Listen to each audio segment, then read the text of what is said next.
여러분 안녕하십니까? 알고파TV의 김성규입니다. 오늘은 일반해양관리론 제5장 연안공간관리 제1편이 되겠습니다.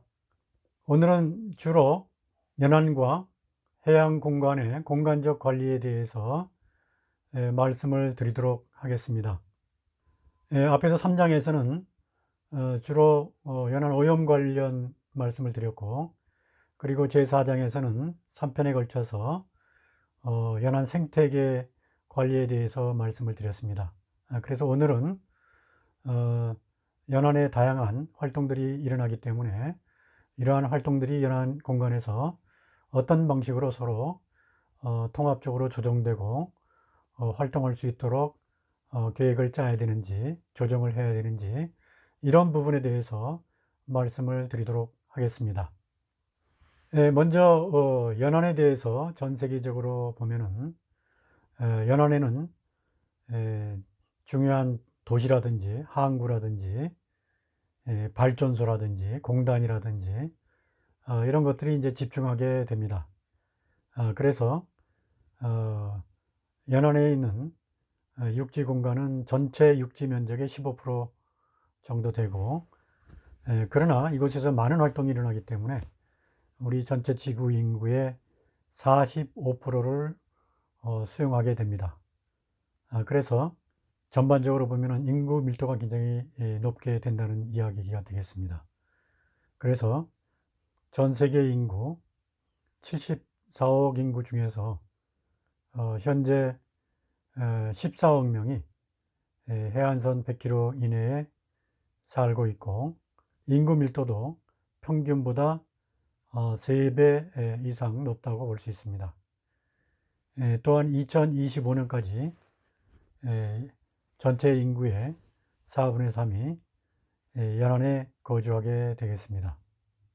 그리고 연안에는 주거시설뿐만 아니라 발전소 등을 포함해서 많은 산업시설들이 연안에 거주하게 되겠습니다.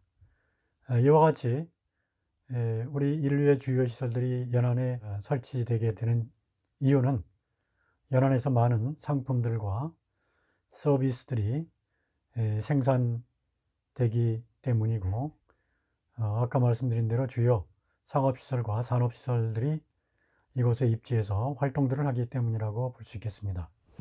그래서 다양한 활동들이 연안에 집중하지만은 반면에 연안은 특별히 환경적으로 취약합니다. 갯벌이라든지 철새 도래지라든지 산란장이라든지 이런 것들이 연안에 집중적으로 분포하기 때문에 이것들이 이제 환경에 굉장히 취약하고, 이런 활동들이 많이 모이다 보니까 활동 간의 갈등도 점점 더 커가고 있습니다.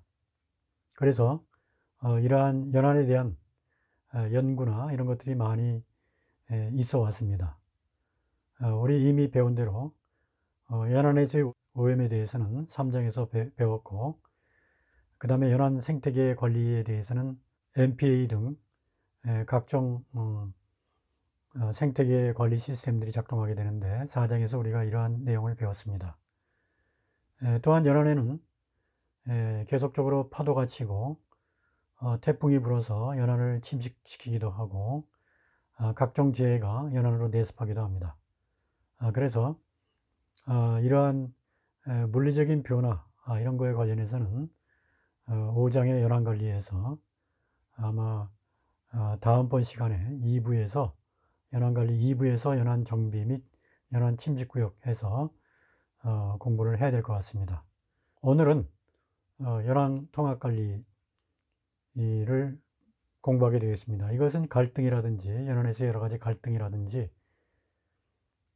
그 다음에 오염 문제, 생태 문제, 재난 문제, 이런 것들을 통합적으로 해서 어떤 방식으로 연안 공간을 통합 관리하느냐는 이런 문제에 대해서 오늘은 공부를 해보도록 하고, 더 나아가서는 확대된 이지라든지 대륙분까지 포함해서 어떻게 해안 공간 전체를 관리할 것인가 하는 문제에 대해서 공부를 해보도록 하겠습니다.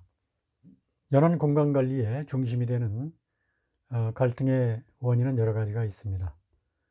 연안에서 일어나는 여러 가지 연안 농업이라든지 연안에서 양식업자라든지 운송과 관련되는 해운업자, 그 다음에 산업공단, 이런 다양한 활동들이 일어나기 때문에 이들 간에 연안의 공간을 놓고서 상당한 갈등들이 많이 벌어지게 됩니다. 이에 따라서 이러한 갈등을 조정하기 위한 행정들이 지자체라든지 이런 데 존재하게 됩니다.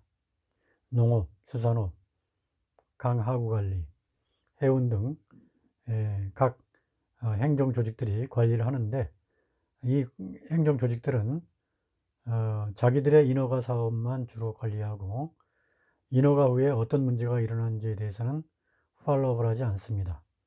그렇기 때문에 더욱더 갈등이 증폭되는 양상으로 드러나고 있습니다. 그래서 이러한 갈등을 조정하기 위해서 과연 행정에서 주도권을 누가 가져야 되느냐, 육지가 가져야 되느냐, 해양 쪽에서 가져야 되느냐, 이런 부분에 논란들이 많이 있어 왔습니다.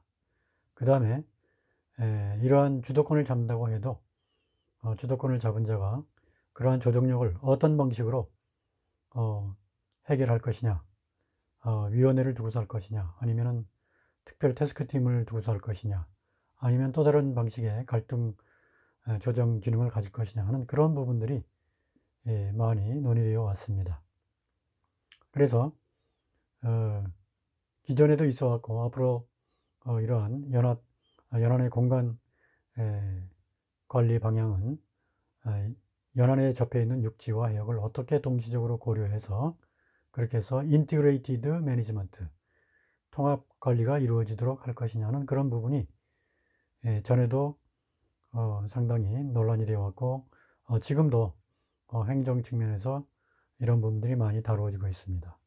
그래서 인티그레이티드 코스탈 매니지먼트, 통합 연안 관리, 혹은 인티그레이티드 오션 앤 코스탈 매니지먼트에서 통합 해양 연안 관리, 뭐 이런 식으로 관리 조정 기능들이 조정 기능을 해왔습니다. 최근에는 유럽을 중심으로 해양에서 다양한 활동들이 일어나기 때문에 이러한 해양 공간들을 계획적으로 잘 계획을 수립함으로써 활동들이 적절하게 잘 조정될 수 있게 하는 순수한 의미의 해양 공간 이용 계획, 이런 것들이 많이 수립되어 왔습니다. 그래서 이런 것들이 이제 오늘의 주요한 논점이 되겠습니다. 갈등의 사례들을 보면은 연안에서 상당히 많은 것들이 문제가 되는데, 먼저 강하구에서 육상에서 흘러내려오는 강물 속에는 여러 가지 오염물들이 섞여 있기 때문에 이것이 바다 쪽으로 내려가서 그렇게 해서 양식업이나 어업을 하는데 문제를 일으킬 수 있습니다. 또한 연안에 있는 공단에서는 대기나 수질 오염이나 혹은 발전소에서 방출하는 열이라든지 이런 것들이 방출됨으로써 연안의 환경에 상당한 타격을 줄 수가 있습니다. 또한 공단이 있게 되면은 공단이 개발되면서 그 옆에 있는 해수욕장이나 이런 것들이 많이 폐쇄됨으로써 연안의 레저업과 갈등을 빚을 수도 있습니다. 도시도 마찬가지죠. 또 도시가 있게 되면은 또 도시의 변두리에는 하수 처리장이라든지 쓰레기 처리장이라든지 이런 것들이 이제 있게 되고, 그 다음에 공간을 매립하는 매립과 준설 이런 것들이 또 많이 있게 됩니다. 이것이 또 연안의 수질 오염에도 문제가 주고 연안에서의 그 레저업에도 문제를 일으킬 수가 있기 때문에 또 이것들이 상충관계를 맺습니다. 또 해상 한가운데서는 배들이 왔다 갔다 하면서 여러 가지로 문제를 일으킬 경우가 있습니다. 즉 상업용 운송과 요트라든지 모터보트라든지 이런 레저용 보트들이 해상 공간을 놓고서 서로 다툴 수도 있습니다. 또한 해중에서 채취하는 해사 치치를 통해서 어류의 산란장이 상실됨으로써 어류들이 해사 위에 산란을 하지 못하고, 그럼으로써 어업 부문과 해사 채취 사업권에 상당한 갈등이 또 유발될 수가 있습니다. 그래서 어느 지역마다 이러한 연안에서요 공간 갈등이 일어나게 되는데, 이러한 공간 갈등을 지역 차원에서 해결하려고 할 때 흔히 쓰는 것이 컨플릭트 매트릭스입니다. 그래서 연안의 각 이용자들하고 상호 간에 서로 어떤 부분이 갈등이 심한가, 이런 것을 이제 한번 표시를 해보는 겁니다. 그림에 나온 것처럼 각 칸에 X표가 쓰여진 것은 이 두 가지 활동, 좌측에 있는 활동하고 위에 있는 활동하고 이런 것들이 같이 존재하게 될 때 문제가 발생하기 때문에 서로 같이 있어서는 안 된다 하는 그런 얘기가 되겠습니다. 예를 들어서 좌측에서 세 번째 마리나가 있습니다. 그리고 우측으로 다섯 번째 인더스트리가 있죠. 그래서 인더스트리가 있는 곳에는 마리나가 입주할 수 없게 되죠. 그래서 이러한 갈등 관계가 심한 경우에 있어서는 서로 배타적으로 활동이 이루어져야 되기 때문에 갈등이 더욱더 심한 그런 내용이 발생한다고 볼 수 있겠습니다. 이러한 그 갈등 매트릭스를 통해서 활동 간에 여러 가지로 문제점을 확인할 수가 있습니다. 그래서 통합적인 연안 관리가 필요하다고 하는데 왜 필요한지에 대해서 한번 따져보면은, 첫 번째, 인간적인 활동으로부터 여러 가지 활동이 증가되면서 이런 것들이 다른 활동에 압력을 가할 수가 있고, 또 두 번째로서는 연안에 재해가 많이 일어나기 때문에 이런 침식이나 범람이나 폭풍을 하든지 이런 것들이 또한 연안 지역에 여러 가지 영향을 미칠 수가 있기 때문에 그것을 또 조정을 해야 됩니다. 또한 개발 수요가 증대되고 있습니다. 연안 지역의 산업단지가 늘고, 또한 연안 도시 개발이 굉장히 많아지기 때문에 개발 수요 증대로 연안 공간이 이러한 수요에 의해서 너무 압도되기 때문에 기존의 활동들을 많이 쫓아내고, 그래서 갈등 구조가 더욱더 이제 심화되기 때문에 이런 것을 어떻게 적절히 조절하느냐가 문제가 되겠습니다. 그 다음에 아까도 말씀드렸습니다만 다양한 활동들을 관리하는 행정 조직상의 문제가 있습니다. 행정기관 간에 서로 어떤 활동을 허용했을 경우에 그것이 다른 활동에 영향을 미칠 수 있다는 것을 알고서 서로 간에 커뮤니케이션을 하고 조정을 해야 되는데, 이런 기능들이 없기 때문에 수요 증가에 따라서 더욱더 문제가 심각해지고 있다 하는 것이 연안에서 일어나는 문제 중에 가장 큰 문제라고 볼 수 있습니다. 그래서 이러한 갈등들 중에 아까 매트릭스로도 봤지만은 여러 가지 이제 양립하지 못하는 비양립적인 조건들과 사례들이 굉장히 더 늘어나고 있습니다. 그래서 지리적인 위치에 따라서 예를 들어서 해군 훈련구역이나 상업적으로 항해하는 그런 지역이나 이런 데는 서로 배타적이기 때문에 문제가 더욱더 커질 수가 있죠. 그 다음에 조직적인 문제도 있을 수 있습니다. 한 이용이 커지게 되면 다른 이용에 타격을 주죠. 석유류기가 생기게 되면은 거기에 또 지원하는 선박들이 왔다 갔다 하는데, 이것들이 그 옆에서 레저를 즐기는 요트, 크루즈 이런 것들에 영향을 많이 줍니다. 그 다음에 인근에 보호구역이 있을 경우에 발전소가 생겨서 온배수를 배출하게 되면은 해양보호구역 자체가 기능을 하지 못하는 그런 경우도 생길 수가 있습니다.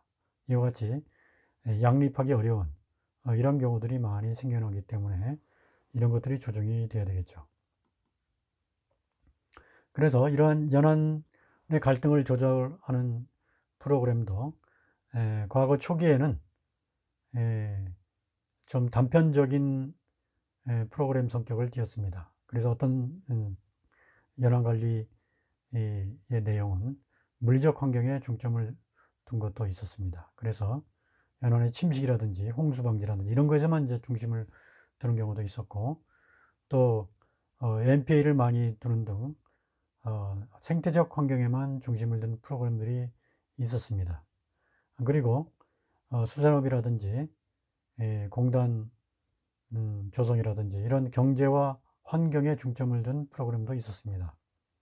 그러나 이런 것들이 너무 단일 목적의 연안관리 프로그램 성격을 가졌기 때문에 90년대 이후에는 리우웨이에서 이런 것들을 좀 통합적으로 관리하자라는 개념이 나오고 난 다음부터는 아까 말씀드린 대로 인티그레이티드 코스탈 매니지먼트라는 통합적 측면의 관리 프로그램들이 많이 나오게 되었습니다.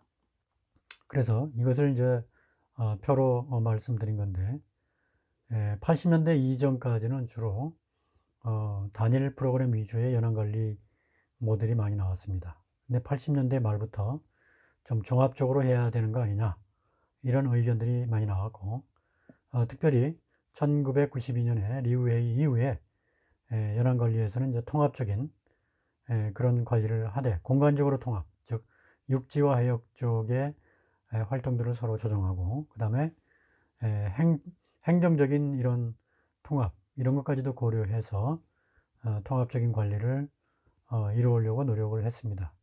마침 2000년대 넘어서는 전에 우리가 이야기한 EBM 생태계 기반 관리와 접합이 되고 더 나아가서는 EU에서 많이 하는 MSP 해양 공간 관리 이런 프로그램까지도 같이 접합이 돼서 국가관할권 전체 해역을 포함하는 그런 연안관리 모델로 발전해 가고 있다는 것을 말씀드릴 수 있겠습니다.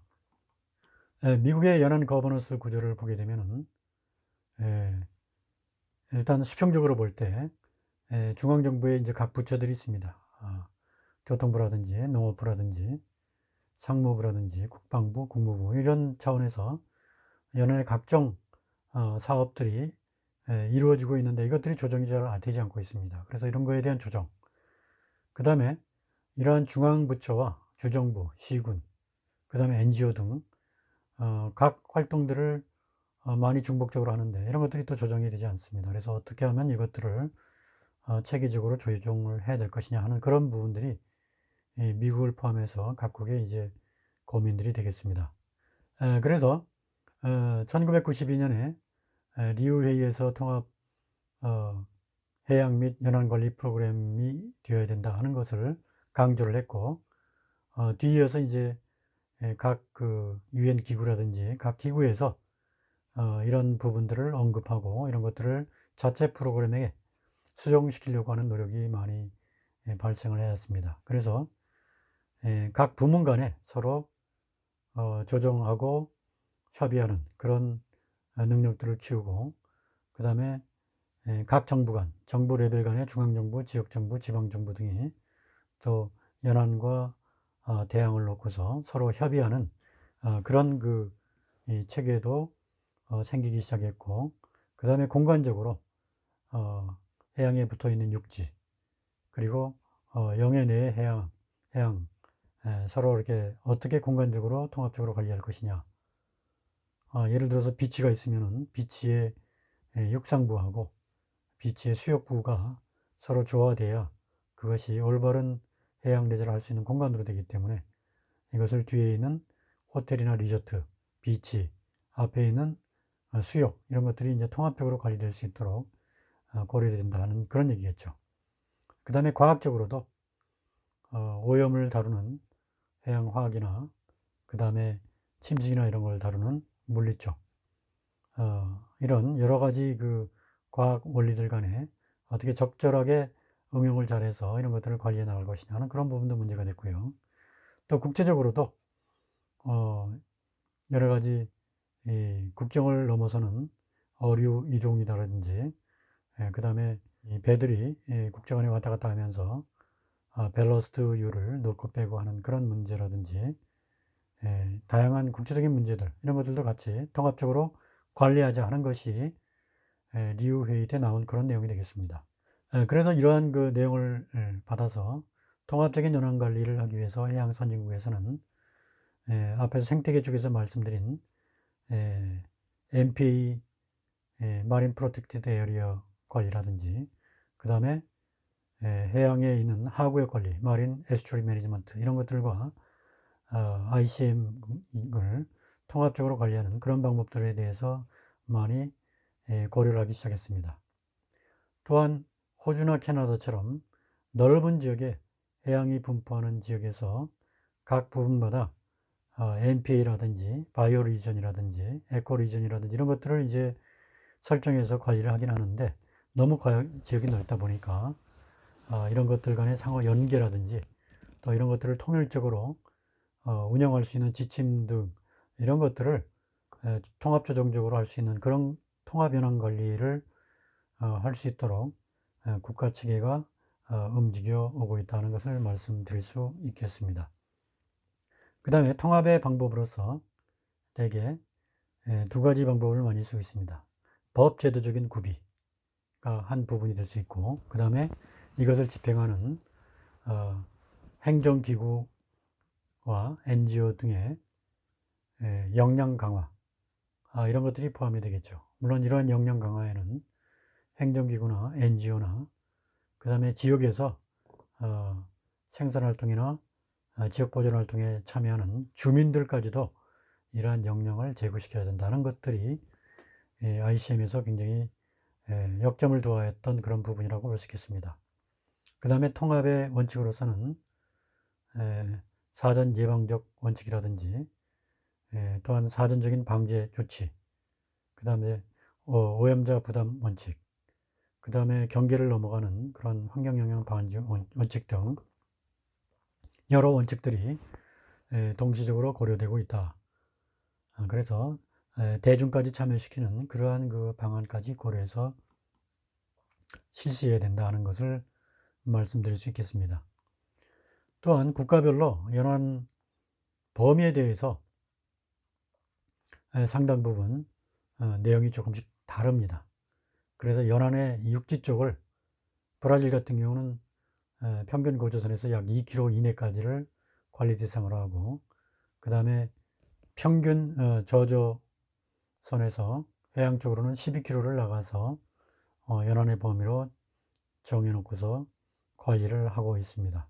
그래서 각 국가나 지역마다 이와 같은 내용을 가지고 그렇게 해서 관리를 해나가고 있다는 것을 말씀드릴 수가 있겠습니다. 미국 같은 경우는 여러 가지 연안 건강관리를 위한 기법들이 있습니다. 그래서 첫 번째 이제 법제도적인 도구인데, 이것은 입법 조치를 한다든지 또한 대통령의 행정포고 혹은 각 부처별의 행정명령, 이런 것들을 이용해서 연안관리의 툴로서 활용되고 있다고 할 수 있겠습니다. 또한 구체적으로 쓰이는 연안관리의 기법으로서는 연안의 구역, 용도구역을 만들어서 수산업이라든지 레저라든지 이렇게 특정한 활동들이 중심이 돼서 특성에 따라서 용도구역화를 시키는 방법이 있고요. 그 다음에 침식이나 이런 것들이 많이 일어난 지역에 있어서는 이 건축물의 건축이라든지 이런 것들을 해안선에서 좀 뒤로 후퇴시키는 셋백 조치들, 이런 것들이 있을 수 있습니다. 또한 중요한 지역은 공공기관에서 토지를 취득해서 특별한 목적으로 쓸 수 있도록 하거나, 혹은 지역의 개발권을 구입해서 다른 개발보다 우선해서 뒤에 나오는 그 공공구조물을 세운다든지 이렇게 하고, 그 다음에 지역에서 공공의 목적에 부합하는 그러한 시설을 하거나 조치를 취하면은 조세의 인센티브를 취하는 그런 것도 방법으로 많이 쓰여 왔습니다. 그래서 그런 내용들을 참고를 하시기 바랍니다. 그 다음에 이러한 연안 통합관리 프로그램을 설정을 해서 수행하는 과정을 말씀드리겠습니다. 이런 것은 다른 계획들이 계획을 수립해서 시행하는 과정들하고 비슷합니다. 먼저 준비, 문제를 먼저 확인하고 착수를 준비하는 그런 단계가 되겠습니다. 그래서 착수 단계에서는 여러 이해 관계자를 참여시키고 그 다음에 각 그 제도를 운영하는 자들이 같이 참여를 해서 공동의 갈등 조정 프로그램을 만들고 그 다음에 용도구역을 설정하고 각종 들어갈 내용들을 셋업을 하는 것이 되겠습니다. 그래서 채택에서는 그 중에서도 지역에 가장 잘 맞는 내용들을 채택을 할 필요가 있고 채택이 됐으면 이것을 효율적으로 시행을 해야 됩니다. 여기에는 행정 관계자뿐만 아니라 각 이익관계자들도 참여를 할 수 있도록 그렇게 사전에 조치를 취해야 됩니다. 이렇게 시행이 끝나고 난 다음에는 문제점이 없는지 다시 한번 살펴보고 재조정해서 다시 또 새로 이 프로그램을 시행할 수 있도록 그렇게 해야 되겠습니다.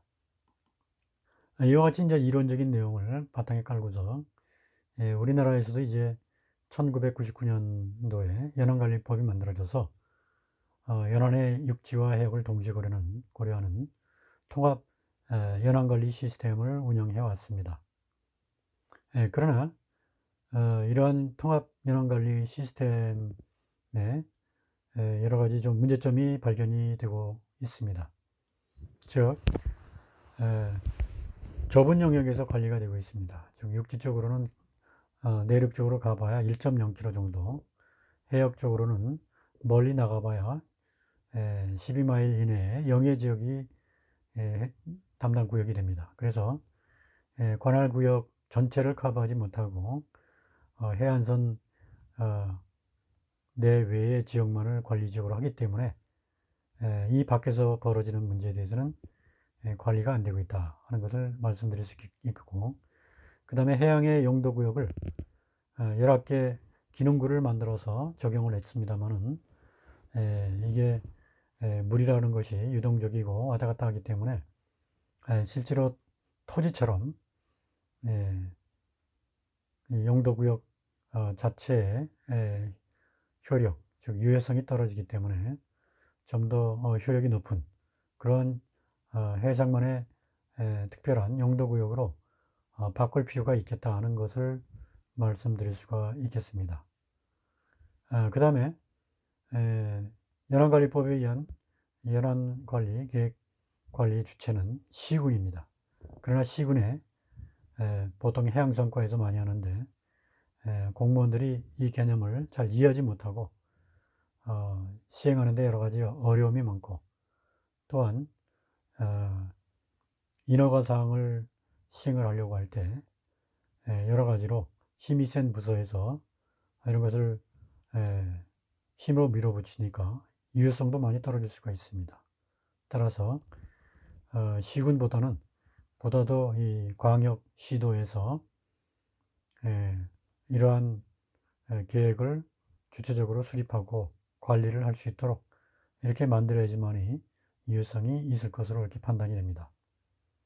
최근에 인천 옹진이나 경남 통영의 욕지도 인근에서는 이이지에서의 해사 지치 혹은 우리 연안관리계획구역 내에서의 해사 채취 때문에 어업인들과 상당한 갈등이 있어 왔습니다. 그래서 이런 것도 좀 더 포괄적으로 다뤄줄 수 있도록 공간관리, 해양공간관리계획이 바뀌어야 될 것이다 하는 것이 최근에 평가 내용입니다.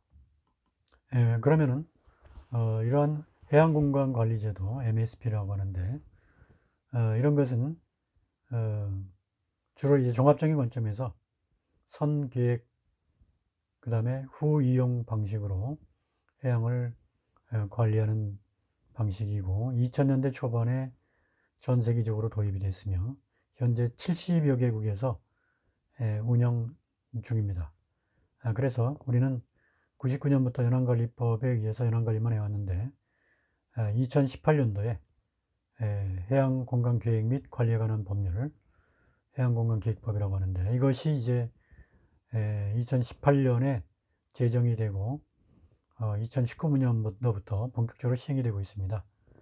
그래서 여기서는 핵심적으로 해양 용도구역을 설정을 해서 그 용도구역을 중심으로 이제 관리하는 것인데 영도구역 설정에는 자연적인 특성이나 생태 환경이나 그 다음에 이용 보존 수요 등을 고려해서 영도구역을 설정하도록 이렇게 해놓고 있습니다.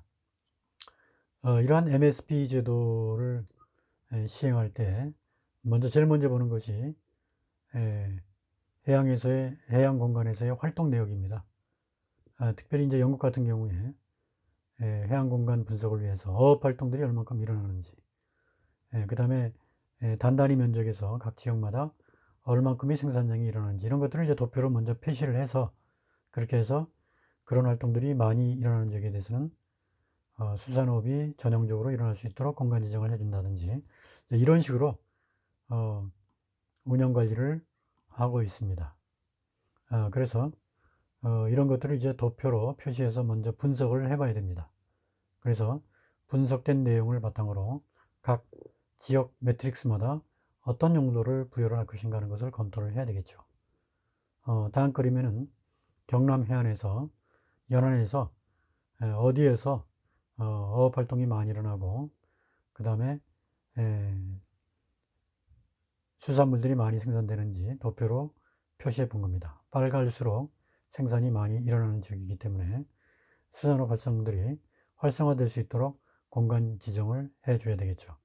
그래서 이런 조정을 통해서 MSP가 이루어져야 된다고 할 수 있겠습니다. 그래서 이것을 다시 한번 표시하면은 우리나라가 99년도에 연안관리법이 2018년에 해양공간관리법으로 바뀌게 되었다 하는 것을 우리가 알아야 되겠습니다. 그래서 이러한 그 해양공간 관리 계획을 함에 있어서는 우리나라 전체 EEZ까지 포함이 되고 여기에 대륙붕 지역까지 이제 포함이 된다고 할 수 있겠습니다. 그래서 전체 대상 해양 공간은 실제로 이제 영해일 지역만 보면은 과거에 주로 연안 관리 활동의 중심 지역으로 활용되어 왔던 그런 지역입니다. 그러나 이런 지역들을 좀 더 확장해서 그렇게 해서 해양 공간 계획이 EEZ와 대륙분까지 뻗어나갈 수 있도록 그렇게 이제 계획을 하고 있습니다만은 그러나 아직까지 독도 근해 수역이라든지 그 다음에 서해안에서는 EEZ 획정이 아직 이루어지지 않고 있습니다. 서해안에서는 중국과 한국이 서로 EEZ 경계선에 대한 주장이 틀리고 독도 근해에서는 한일 간에 또 EEZ 내용에 대한 확정이 이루어지지 않았습니다. 그래서 아무래도 그 안축 지역에 대해서 먼저 해양 공간 계획을 수립할 수밖에 없는 그런 상황이 되겠습니다. 본 그림에 나와 있는 것은 과거의 연안관리법에 의해서 연안관리구역을 설정한 모습입니다. 그래서 영종도 주변 지역입니다. 그래서 이 계획으로 보면은 주로 육지와 접해 있는 내측 해역만 공간구역으로 이렇게 어느 정도 설정이 되어 있고 이 바깥 지역에 대해서는 해양공간 계획으로 설정이 되어 있지 않습니다. 그래서 이번에 나온 MSP 계획에 의해서는 이것들 외에 외측까지도 해양공간 계획으로 이용이 될 수 있도록 그렇게 계획을 짜고 있습니다.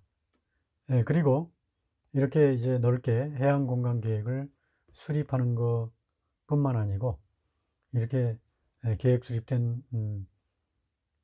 구역 내에서 용도 구역이 설정이 되기 때문에 그 안에서 여러 가지 사업을 하게 될 경우에 그 사업이 용도 구역과 적합하냐 아니냐를 따져줘야 될 필요가 있습니다. 이것이 해양공간 적합성 검토라고 할 수 있습니다. 그래서 앞으로는 기계획된 해양공간 계획 내에서 어떤 활동을 하게 되면 적합성 검토를 거쳐야 됩니다.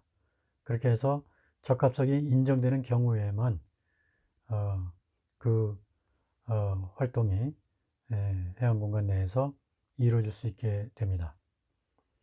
이러한 시스템이 운영이 되려면은 계획 수립 때에도 해양수산 정보가 상당 부분 들어가야 되고, 적합성 평가할 때도 실제로 일어나고 있는 해양수산 정보가 선행이 되어야 판단하고 검토할 수가 있습니다. 그래서 해양수산 정보 체계를 별도로 특별하게 정보 체계를 수립해서 이러한 계획들을 지원하는 것으로 이렇게 계획이 짜져 있습니다. 그래서 법에 따라서 제1차 해양공간 기본계획이 2019년도부터 2028년까지 10년에 걸쳐서 최근에 수립이 되었습니다. 그래서 이러한 해양공간 기본계획에 따라서 여러 가지 추진 전략과 중점 추진 과제들이 이제 설정이 되어 있습니다.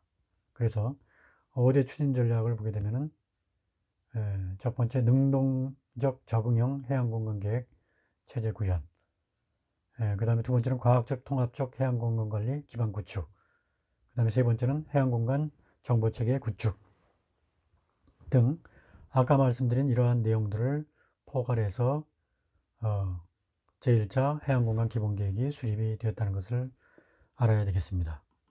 그래서 이러한 해양공간 관리 계획은 2021년까지 전 해역에 대해서 계획을 수립할 것으로 이렇게 준비가 되고 있습니다. 그래서 일부가 되었고, 아직 되지 않은 지역은 연차적으로 시행을 해서 배타적 경제수역과 대륙부까지 용도 구역을 설정을 하고, 거기에 따라서 관리 방향을 설정하는 그런 계획들이 지역별로도 이루어질 것으로 이렇게 알 수 있습니다. 그래서 배타적 경제수역과 대륙부, 그 다음에 항만구역, 이런 것들은 이제 해양수산부 장관이 공간계획을 수립하고, 나머지 공간에 대해서는 시도지사가 수립해서 확정지어야 되는 것으로 이렇게 되어 있습니다. 아까 말씀드린 대로 적합성에 협의를 해야 되는 부분은 29개 법률에 48개 계획과 지구구역 등이며, 이런 계획들이 수립이 되면은 적합성 협의를 올려서 평가를 해서 적합하다는 인정을 받은 후에야 활동들을 해양공간구역에서 할 수가 있다는 것을 알아야 되겠습니다. 그리고 이러한 사업들을 지원하기 위해서 2022년까지 통합해양수산정보가 수립이 되고, 이러한 해양수산정보는 전문기관을 공모를 해서 지정을 해서 이러한 해양수산정보가 취합될 수 있도록 그렇게 조치를 취하고 있습니다. 그리고 관리 범위에 대해서는 기존에 있었던 연안관리법상에서는 연안의 1km 이내의 유격과 그 다음에 영해까지가 관리 대상의 범위였습니다. 그러나 이번에 해양공간관리법상에서는 해수면, 지적공부상의 토지 경계로부터 해가지고 이지와 대륙분까지 해양공간관리법의 공간적 범위로서 해양공간만을 대상으로 하는 것으로 이렇게 공간 대상 공간이 좀 바뀌었다는 것을 우리가 알아야 되겠습니다. 그래서 본 법이 2018년도에 제정이 된 이후에 각 시도마다 계획이 수립되고 있는데, 2018년도 1차년도에는 주로 부산 경남 지역하고 수도권 경기 인천 지역이 계획 수립이 이루어졌습니다. 그리고 19년도에는 녹색에 있는 부분들, 전남, 제주 이런 부분들이 울산까지 포함해서 계획이 수립되었고, 20년도 올해에는 전북과 충남 지역이 노란색으로 표시되어 있죠. 계획구역으로 이렇게 되어 있고, 나머지 경북, 강원도 지역은 21년도에 계획 수립이 끝나는 것으로 이렇게 되어 있습니다. 계획 수립 과정에는 전문가들이나 주민들을 대상으로 하는 공청회도 수립이 돼서 자기가 뭐 하는 활동들, 양식장이라든지 여러 활동들에 대해서 같이 비교해서 의견 청취를 듣고 관계기관의 장들의 협의를 거쳐서 이제 관리계획이 수립되는 것으로, 그래서 연차계획에 의해서 이의지까지 포함하는 이런 해양계획이 작성되도록 이렇게 되어 있습니다. 그리고 이러한 사업을 함에 있어서는 해양의 용도구역이 9가지가 지정이 되겠습니다. 전에 연안관리법에서는 19가지 기능구가 있었는데 이것이 이제 9가지 정도로 축소 조정이 돼서 그렇게 해서 이번 해양공간계획에서는 활용이 되도록 그렇게 되겠습니다. 그래서 이미 계획이 수립된 지역을 잠깐 살펴보면은 부산의 해양공간관리계획을 먼저 보면은 부산의 연안지역, 그리고 일부 이제 경남과 중첩되는 지역이 있고 울산과 중첩되는 지역이 있습니다만은 이 지역을 놓고서 계획을 수립한 것이 그림이 나와 있는 부분이 되겠습니다. 그래서 여러 가지로 지역 수역별로 상세하게 용도 구역이 지정이 돼서 그렇게 해서 수역별로 전문적으로 활용될 수 있도록 되겠구나 하는 것을 우리가 알 수 있겠습니다. 그리고 해양의 용도 구역도 보면은 어느 지역에서는 영해구역 내에서, 또 어떤 지역은 이의지 내에서 이루어지게 됩니다. 그래서 기존의 연안관리법에서 영해 내에서만 이루어지는 것이 이의지를 포함해서 보다 확대된 해양공간계획으로 변해구나 하는 것을 여러분들이 알 수 있게 되겠습니다. 그 다음에 이제 경남 해양공간관리계획이 되겠습니다. 경남 해양공간관리계획은 아까 부산보다는 아무래도 이제 수산업 위주로 이루어지는 지역이기 때문에 조금 더 심플하게 보이고 있죠. 그래서 여기도 마찬가지로 영해와 더불어서 영해보다 작은 면적이긴 하지만은 이지까지 포함해서 그렇게 해서 양쪽에 해양용도구역이 계획구역으로 들어가서 9개 용도구역 중에서 8개의 용도구역이 지정되는 것으로 이렇게 나와 있습니다. 그 다음에 마지막으로 기존의 그 연안관리법하고 해양공간관리법을 비교를 해보도록 하겠습니다. 특별히 먼저 말씀을 드리면은 해양공간관리법은 기존의 연안관리법 중에서 공간관리계획의 수립이라든지 그 다음에 용도구역제 이런 것들은 해양공간관리법에서 그대로 또 개정이 돼서 해양공간관리법으로 넘어왔습니다. 그래서 그런 부분들은 연안관리법에서 이제 빠지게 되었고, 그래서 먼저 해양공간관리법을 들여다보게 되면은 제1장에서는 4조까지 총칙이 있고요. 그 다음에 제2장에서는 5조에서 11조까지 해양공간계획의 수립에 관한 내용들이 나옵니다. 그래서 제5조에 보면은 10년마다 해수부 장관이 해양공간 기본계획을 수립하도록 되어 있고요. 그 다음에 제7조에서는 그때 들어가야 되는 공간은 배타적 경제수역과 대륙붕, 기타 대통령령으로 정하는 해양공간은 해수부 장관이 관리하고 기타의 공간은 시도지사가 관리하는 공간으로서 계획 수립하라 하는 그런 내용이 나와 있습니다. 그 다음에 제3장에서는 12조에서 17조까지 해양의 용도구역 지정에 관련되는 부분이 되겠습니다. 제12조에서는 9가지 용도구역을 말하고 있습니다.